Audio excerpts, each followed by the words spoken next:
My name is Isabel Martinez and I've been the family embarrassment since I was 23. That's when I got pregnant during my senior year at UCLA. The father, a grad student I'd been dating for 8 months, wanted nothing to do with fatherhood. He transferred to a program on the East Coast and never looked back. I had my daughter, Maya, 3 weeks after graduation. No job lined up. No partner. No plan beyond survival. My family's reaction was immediate and unforgiving. My father, Ricardo Martinez, is a successful commercial real estate developer.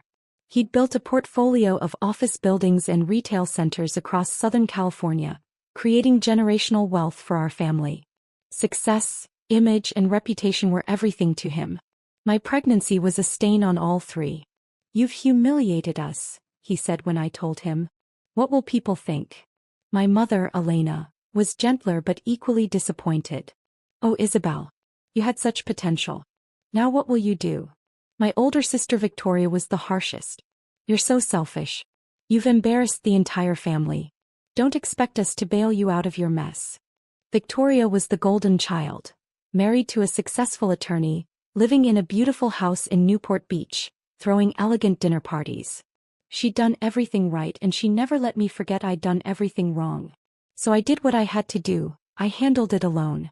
I moved into a tiny one-bedroom apartment in Koreatown, got a job as a paralegal at a personal injury law firm, and raised Maya on my own. My salary was $45,000. After rent, childcare, and basic expenses, I had maybe $200 a month left over. For 12 years I struggled. I worked overtime whenever I could. I took freelance document review projects on weekends. I learned to make every dollar stretch impossibly far. And I stayed away from family events. It was easier than dealing with the judgment, the comparing, the constant reminder that I'd failed their expectations. But here's what they didn't know. I was building something. During those late nights doing document review, I started noticing patterns. Insurance companies would settle certain types of cases for far more than they were worth. Attorneys would miss key precedents that could win cases. I developed an instinct for what made cases valuable. When Maya was 5, I took the LSA. Scored 172, top 1% nationally. When she was 6, I enrolled in law school at Southwestern, a night program I could manage while working full-time. My boss at the firm agreed to flexible hours if I'd continue doing document review. For 3 years I worked 40 hours a week, went to school 20 hours a week, and raised a daughter. I slept 4 hours a night. I lived on coffee and determination. My family didn't know I was in law school. They thought I was still just a paralegal with a kid barely scraping by. When Maya was 9, I graduated law school. Passed the California bar exam on my first attempt. Got hired as an associate at a plaintiff's personal injury firm. My starting salary was $120,000. Within 2 years I'd made junior partner. I was excellent at trial work. Juries loved me and I had a gift for making complex medical testimony accessible. My settlements were consistently above market averages. By the time Maya was 12, my earnings were $480,000 annually. But I still lived in that one-bedroom apartment in Koreatown. Still drove my 2010 Honda Accord. Still dressed from Target and Nordstrom Rack. Still looked like the struggling single mom my family expected me to be. Why? Because I was saving everything. Investing everything. Building something bigger. I'd been putting 60% of my income into investments. Index funds, real estate, carefully selected stocks. I'd paid cash for a duplex in Pasadena and rented out both units for positive cash flow. I'd bought a small commercial property in Burbank that housed 3 retail tenants. By Maya's 13th birthday, last year, my net worth was $2.8 million. And my family still thought I was a struggling paralegal who'd ruined her life with an unplanned pregnancy. I never corrected them because their judgment had become fuel. Every dismissive comment, every pitying look, every time Victoria talked about her perfect life, while implying mine was a disaster, it motivated me to work harder, save more, build bigger. But there was something else I was building. A surprise for Maya. 3 years ago, I discovered the Serenity Coast Resort in Laguna Beach was for sale. It was a boutique property, 42 rooms, private beach access, restaurant, spa. The property had been neglected by its previous owners and was on the market for $18 million. I'd driven past it dozens of times over the years, dreaming about owning something so beautiful. So I did something crazy. I bought it. Well, not entirely on my own. I partnered with two other investors, a retired hotel executive and a real estate developer, who each put in $6 million. I put in $6 million of my own capital, taking out a significant loan against my other properties to make it work. We bought Serenity Coast Resort in January 2022. Spent $4 million renovating it. Reopened it 8 months later as a boutique luxury destination. By 2024, the property was worth $32 million. My one-third ownership stake was worth approximately $10.6 million. I was the managing partner and effectively ran the resort. Made all major decisions. Set policy. Hired staff. Built the brand. And my family had no idea. Running a resort while practicing law and raising a teenager should have been impossible. Somehow I made it work. I'd promoted to senior partner at my law firm, which gave me more control over my schedule. I'd take depositions and do court appearances 3 days a week, then spend 2 days at the resort handling management issues. Maya, now 14, was thriving. She went to a good public school in Pasadena. We'd quietly moved to a nice 3-bedroom house I'd bought cash, but I never mentioned it to family. She was on the debate team, played volleyball, got straight A's. She was also the reason I kept my success hidden. I didn't want her to become a weapon my family used against me. Oh, so now you have money, but you still denied your daughter a proper family growing up. I wanted to protect her from their judgment, their expectations, their ability to make everything about them. But I was also building something for her. The house in Pasadena would be hers someday. One of the rental properties was already in a trust for her college education. And my share of the resort would eventually transfer to her. Security I'd never had, opportunity I'd fought for alone. My typical week looked like this. Monday, court in downtown LA, depositions until 6 p.m., home for dinner with Maya, work on resort finances until midnight. Tuesday, settlement negotiations all day, conference call with resort managers at 7 p.m., review booking reports and revenue projections. Wednesday, at the resort all day, meeting with staff, reviewing operations, handling guest issues, meeting with my partners. Thursday, more court trial prep, evening at home with Maya helping with homework. Friday, at the resort, often staying overnight in the owner's suite with Maya, treating it like a mini vacation while still overseeing operations. Weekends, split between family time with Maya and resort management. I was exhausted constantly. But I was also successful beyond anything I'd imagined at 23 when I held newborn Maya and wondered how I'd survive. To my family, my typical week was whatever Isabel does with her paralegal job and her kid. They'd stopped asking about my life years ago. When I showed up to the occasional family event, maybe 3 times a year, they'd make polite small talk, then return to discussing Victoria's latest vacation or my father's newest property acquisition. I'd become invisible, which was exactly what I wanted. Until my father's 60th birthday invitation arrived. The invitation came in early November. It was formal, expensive, thick cardstock with gold embossing. The kind of invitation Victoria would design. You are cordially invited to celebrate Ricardo Martinez's 60th birthday, December 15, 2024, 7 p.m. Serenity Coast Resort, Laguna Beach. Black tie, adults only, no +1s for single parents, RSVP by November 30th. I stared at that line, no +1s for single parents. That meant me. That specifically excluded Maya. I called Victoria, who'd organized the party. Hey Vic, got Dad's invitation. I wanted to clarify something. Isabel. Yes, we're so excited. Dad specifically wanted it at Serenity Coast. It's supposed to be beautiful now after the renovation. Yeah, about that. The invitation says no +1s for single parents. Does that mean? It means we want a sophisticated adult evening. No kids. I know that's hard for you since you're always dealing with childcare drama, but this is Dad's night. We can't have children running around. Maya is 14. She doesn't run around. She'd sit quietly. Isabel, it's a black tie event. Adults only. Surely you can find a babysitter for one evening? Or is that too difficult for your situation? I felt something cold settle in my chest. Why situation? You know what I mean. Single mom, limited resources. If you can't afford a babysitter, I'm sure Mom would pay for one. We just don't need your childcare drama at Dad's party. I see. Great. So you'll RSVP, yes? Just you, no +1. I'll think about it. Isabel, it's Dad's 60th birthday. You have to come. Even if it means dealing with your complications. I hung up. That evening, I sat with Maya at our kitchen table in Pasadena. They don't want you at Grandpa's party, I told her. The invitation specifically excludes you. Maya shrugged. She'd learned young not to expect much from my family. It's fine, Mom. I can stay with Ashley that night. It's not fine. You're his granddaughter. You should be included. They've never really included me before. Why would they start now?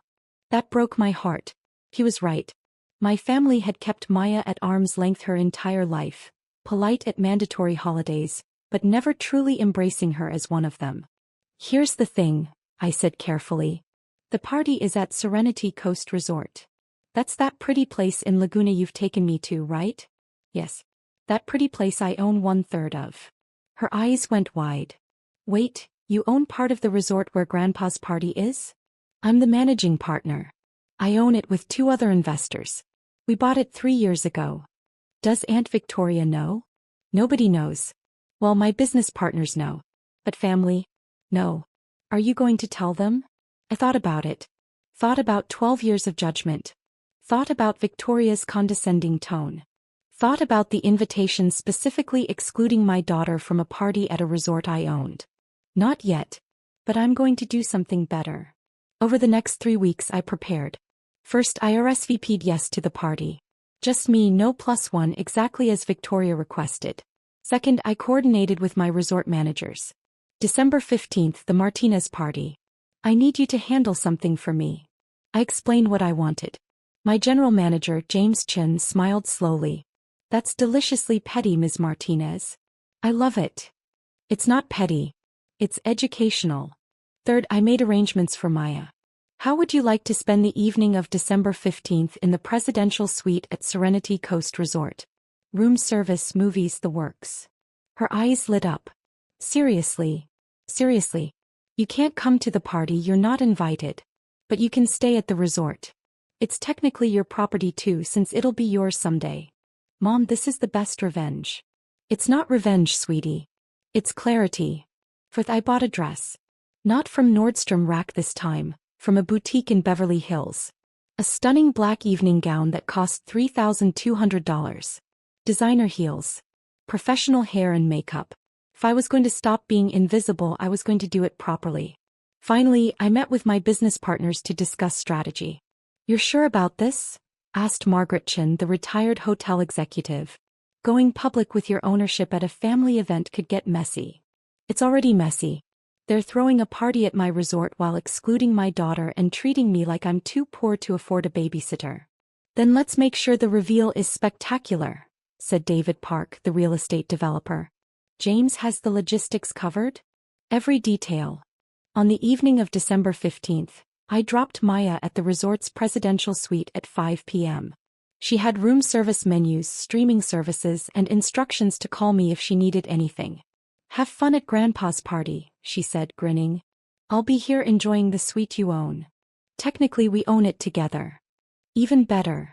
I went to prepare myself. Hair and makeup at the resort spa. Changed into my $3,200 dress. Looked in the mirror and barely recognized myself. I looked expensive, successful, powerful. I looked like someone who owned a luxury resort, not someone who'd been dismissed as a struggling single parent. At 7 p.m., I walked into the resort's main ballroom where my father's party was being held. The ballroom was stunning. Victoria had clearly spared no expense. Flowers everywhere, elegant table settings, a live band, waiters circulating with champagne and hors d'oeuvres. About 60 guests were there. Family, my father's business associates, friends from their country club. Everyone was dressed immaculately. I entered quietly, took a glass of champagne from a passing waiter and scanned the room. Victoria saw me first. Her eyes widened slightly, surprised at my appearance, though she hid it quickly. Isabel. You came. And you look nice. Thank you. Where did you get that dress? A boutique in Beverly Hills. Must have cost a fortune. Did you? Can you afford that? I managed. Mom approached, kissing my cheek. Isabel, darling. You look lovely. I'm so glad you could make it. Was it difficult finding childcare? It worked out. Dad was holding court near the bar, surrounded by business associates. When he saw me, he waved me over. Isabel. My youngest daughter. She's a paralegal in Los Angeles. He said it with the tone people use when trying to put positive spin on disappointment. I smiled and shook hands with his associates, letting them make assumptions about my modest career and difficult life as a single parent. Dinner was served at 8 p.m. I was seated at a table with some of Victoria's friends and their husbands, successful couples who talked about their recent trips to Europe, their kids' private schools, their investment properties. They asked me politely what I did. I said, legal work and some real estate investing. Oh, that's interesting, one woman said in a tone that meant the opposite. Victoria mentioned you're raising your daughter alone? That must be so hard. It has its challenges. I can't imagine. We have 2 nannies and I still feel overwhelmed. How do you manage on a paralegal salary? Before I could answer, Victoria clinked her glass for attention. Everyone. Thank you so much for joining us to celebrate my father's 60th birthday. Dad, we love you so much. You've built an incredible life, an incredible business, and you've given us all such opportunities. She went on talking about his success, his generosity, his vision. Everyone applauded. Then she added, Dad specifically chose Serenity Coast Resort for this celebration because he appreciates excellence. This resort recently underwent a complete renovation and is now one of the premier boutique properties in Laguna Beach.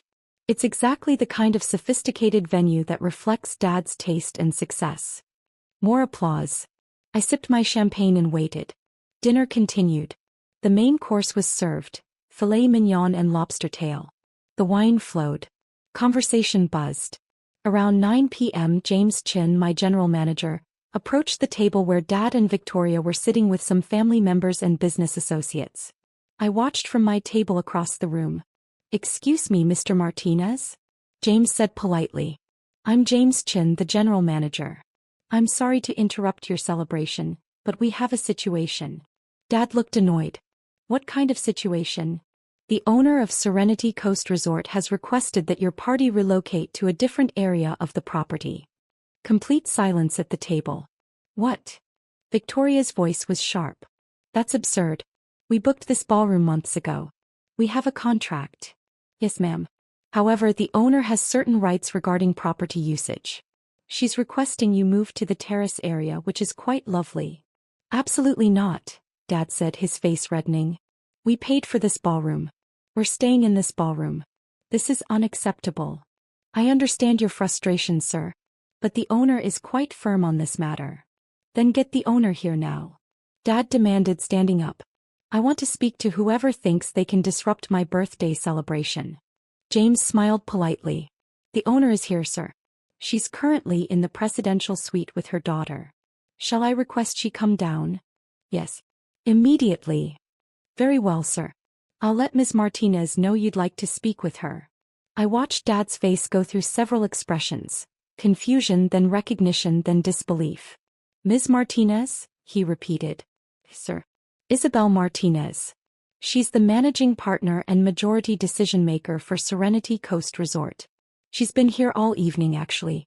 Would you like me to bring her to you, or would you prefer to go to her? Victoria had gone pale. Isabel owns this resort? 1/3 ownership, ma'am. Along with 2 other partners. But as managing partner, she handles all operational decisions, including venue usage. My mother stood up. There must be some mistake. No mistake, ma'am. Ms. Martinez and her partners purchased Serenity Coast Resort in January 2022. Completed a $4 million renovation. Reopened it 8 months later. Under her management, the property value has increased from $18 million to approximately $32 million. She's been quite successful. The entire ballroom had gone quiet now. Everyone was listening. I stood up from my table and walked toward where my family was sitting. Hi, Dad. Happy birthday. He stared at me. You own this place? 1/3 of it, yes. With 2 partners. I'm the managing partner, which means I handle day-to-day operations and make final decisions on property usage. Victoria found her voice. How? How is this possible? You're a paralegal. Actually, I'm a senior partner at Brennan & Associates. Personal injury law. I make about $480,000 a year. I've been investing heavily in real estate for years. My net worth is approximately $2.8 million, not counting my share of this resort, which is worth about $10.6 million. Mom sat down heavily. $2.8 million? Give or take. The exact number fluctuates with the market. But, you live in Koreatown. You drive an old Honda. You dress from Target. Actually, I live in a 3-bedroom house in Pasadena that I paid cash for. And this dress is Armani, cost $3,200. I just chose to live modestly while building wealth. Funny how you never asked about my actual life. You just assumed I was struggling because that fit the narrative you wanted. Dad finally spoke. Why didn't you tell us? Because you didn't want to know. You wanted me to be the daughter who messed up, who got pregnant too young, who ruined her potential. That made you feel better about yourselves. Especially Victoria. That's not true, Victoria started. Your invitation said, no +1s for single parents, and you told me you didn't need my childcare drama. At a party at my resort. Where my daughter, your niece, was specifically excluded. We didn't know you owned it. You shouldn't have needed to know I owned it to treat me with respect. To include Maya. To stop judging me for choices I made 13 years ago. The room was absolutely silent except for the band, which had stopped playing. So here's what's going to happen, I continued. You can finish your dinner. You can have cake. You can celebrate Dad's birthday. But it's going to be on my terms at my property with my rules. Isabel, please, Mom said quietly. We didn't mean to hurt you. Yes, you did. For 12 years, you've treated me like a cautionary tale. Like someone who needed to be pitied and dismissed. And I let you because I was busy building something real. But I'm done being invisible. I turned to James. Actually, we don't need to relocate them. They can stay in the ballroom. But I want every bill tonight sent to me. Dinner, drinks, all of it. I'm treating. Victoria's face went red. We can pay for our own party. No. This is my gift to Dad. A party at my resort, paid for by the daughter you thought was broke. I turned to leave, then paused. Oh, and Victoria. Maya is upstairs in the presidential suite. She's having a wonderful evening with room service and movies. Because even though you excluded her from the party, she's still welcome at her mother's resort. She's family here even if she's not family to you. I walked out of the ballroom, leaving 60 stunned guests and one devastated family behind. I went upstairs to the presidential suite, where Maya was watching a movie and eating a burger from room service. How'd it go? She asked, grinning. I think I just destroyed several family relationships. Good. They deserved it. Maybe. But it still feels weird. My phone started ringing immediately. I declined the call. Victoria. Declined. That. Declined. Over the next hour I got 23 calls from various family members. I answered none of them. Instead, Maya and I sat on the suite's balcony, overlooking the ocean, eating ice cream sundaes from room service. Mom. Maya said quietly. I'm proud of you. For what? For showing them who you really are. For not letting them make you feel small anymore. Thanks, baby. And for building all this while raising me alone. I know that was hard. You made it worth it. Around midnight, someone knocked on the suite door. I checked the peephole. That. I opened the door. Can we talk? He asked. Why is here? I'd like to talk to both of you if that's okay. I let him in. Maya paused her movie. Dad looked at us both, then at the suite. Easily the most expensive room in the resort with its ocean views, separate living area and luxury finishes. This is beautiful, he said quietly. Thank you. We designed it during the renovation. He sat in the chair opposite us. Looked old, suddenly tired. Isabel, I owe you an apology. Actually, I owe you many apologies. For 12 years of apologies. Dad. No, let me say this. When you got pregnant at 23, I was angry. I was embarrassed. I felt like you'd ruined the image I'd built for our family. Successful, polished, perfect. So I made you feel ashamed for something that shouldn't have been shameful. For having a baby. For raising her alone when her father abandoned you. For surviving and building a life anyway. Maya was watching him quietly. And Maya, I owe you an apology too. You're my granddaughter and I've kept you at a distance because you reminded me of my own failures as a father. Your mom didn't fail, I did. And I'm sorry. Thank you for saying that, I said carefully. But it doesn't change 12 years. I know. But maybe it can change the next 12 years. If you'll let it. What about Victoria? What about Mom? What about everyone downstairs who spent years pitying me? Victoria is devastated. She realized tonight that her entire sense of success was built on comparing herself to you, to the version of you she'd constructed in her mind. Learning you're actually more successful than she is. It's shaken her. Good. And your mother is crying in the bathroom. She realizes she failed you. We all failed you. What do you want from me, Dad? A chance. To rebuild this. To know you, the real you. To know Maya. To be a real family instead of the performance we've been doing for 12 years. I looked at Maya. He shrugged. Your call, Mom. I thought about it. About 12 years of hurt, of being dismissed, of being invisible while I built something extraordinary. Okay, I said finally. But on my terms. No more assumptions about my life. No more comparing me to Victoria. No more excluding Maya.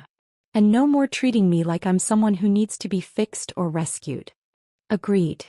And you tell everyone downstairs that I own this resort. That I built a successful career. That I've done it all while raising an incredible daughter. No more hiding my success because it makes you uncomfortable. I'll tell them tonight. Before we leave. Good. He stood to go, then paused. For what it's worth, Isabel, I'm proud of you. I should have said it 12 years ago, but I'm saying it now. You're the strongest person in our family, and you always have been. After he left, Maya looked at me. Do you believe him? I think he believes it right now. Whether it lasts, we'll see. Are you glad you did this?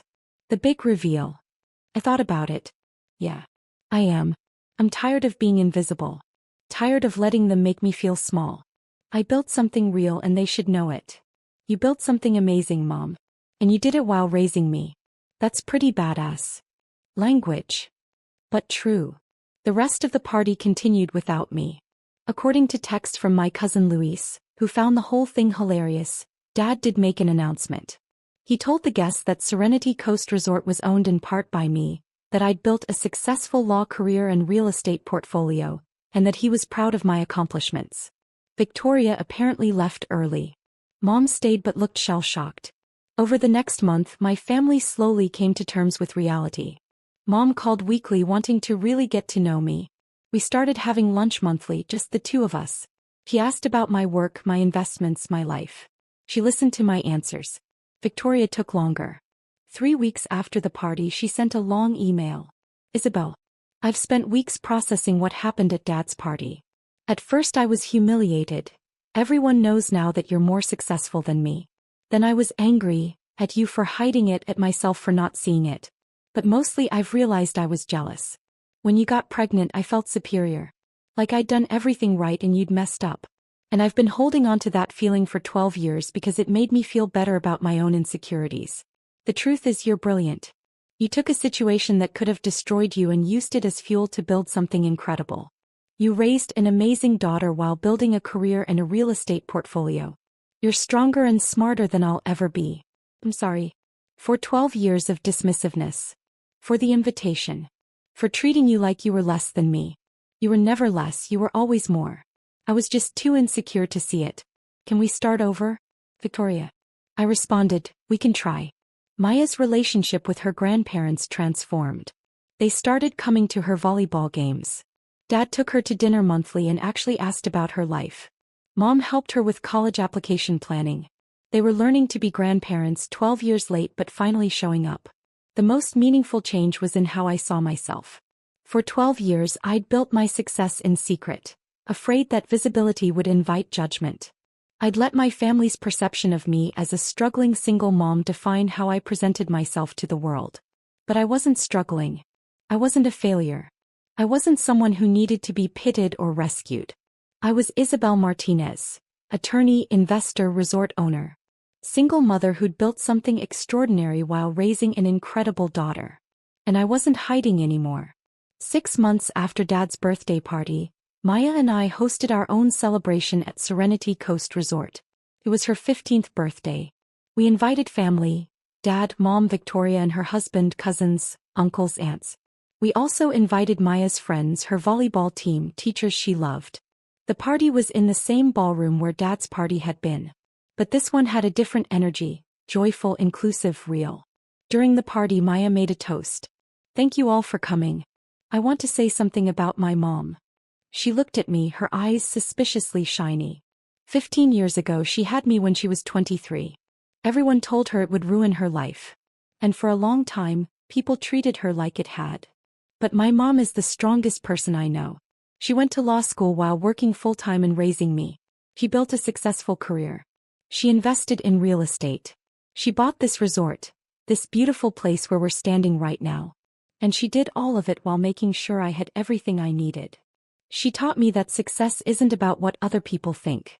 It's about what you build when nobody's watching. It's about being proud of who you are even when others aren't. It's about never letting anyone make you feel small. So here's to my mom, Isabel Martinez. Attorney, investor, resort owner, and the best mother I could have asked for. Everyone applauded. I was crying. Victoria was crying too. After the party, Dad pulled me aside. Isabel, I've been thinking. I'm getting older and I want to make sure my estate planning reflects reality. You and Victoria will inherit equally, of course. But I'm also establishing a trust for Maya. $500,000 for college and getting started in life. Dad, you don't have to. I do. She's my granddaughter and I've missed 12 years of her life. I can't get that time back, but I can make sure she knows she's family. Really family, not just an afterthought. Thank you. And Isabel, I know I failed you. For 12 years, I let my pride and embarrassment damage our relationship. I can't change that. But I want you to know, you're the most successful person in this family. Not because of your money or your property, but because you never gave up.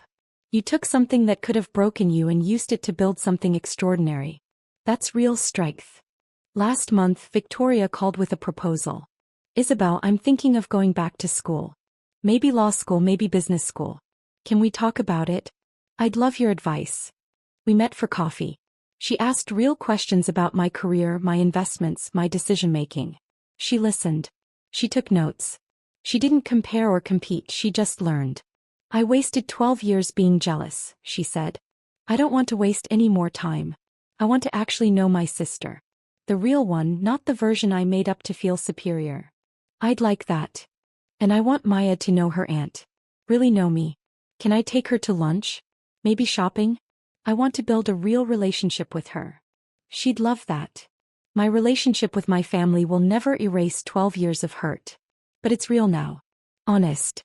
Built on who I actually am rather than who they thought I should be. Last week I closed on another property, a small hotel in Palm Springs. 14 rooms, pool, mid-century modern aesthetic. Purchase price, $4.2 million.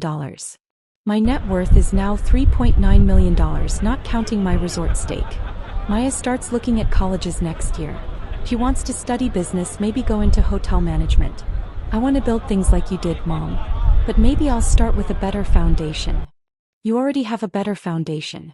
You have a mother who sees you, supports you, and will never make you feel like you have to hide your success. Best foundation possible. Dad's birthday invitation said, adults only, don't bring your drama. He was right about one thing. I did bring drama. But it was truth-telling drama, not childcare drama. And the truth was this. I'd built an empire while raising my daughter alone, and I wasn't apologizing for it anymore.